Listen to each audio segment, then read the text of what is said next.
متخيلين ان انتوا ممكن تعملوا حلاوة طحينية في البيت كمان صحية للدايت من غير سكر ابيض ومن غير اي نوع دقيق؟ يلا بينا نشوف هنعملها ازاي. اول حاجة هنحتاج كوباية من جوز الهند المبشور ناعم او نطحنه في المطحنة.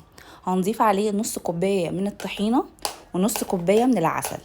اهم حاجة تكون الطحينة خام، وهنضيف كمان 2 معلقة كبيرة من الحليب البودر، ده اختياري.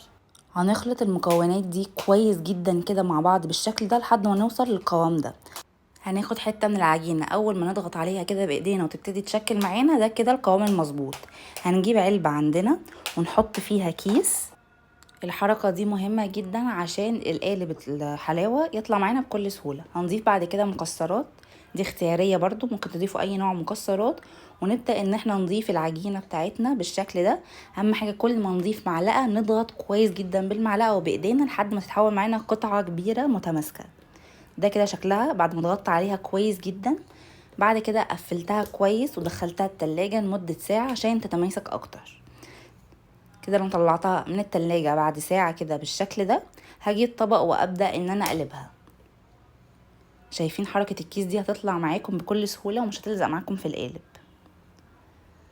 وكده نكون جهزنا الحلاوة الطحينية في البيت، حرفيا من احلى الوصفات اللي انتوا ممكن تعملوها وناجحة 100%. هي طعمها مش شبه الحلاوة، هي طعمها بالظبط الحلاوة الطحينية، كمان من غير سكر من غير مواد حافظة. طعمها فعلا تحفة، هتنبهروا حرفيا بالنتيجة وهتعملوها على طول، وهتستغنوا خالص ان انتوا تشتروا الحلاوة الطحينية من بره.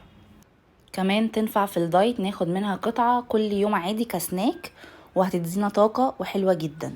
بس كده كده تكون الوصفة خلصت، ولو عجبتكم الوصفة قولي رأيكم.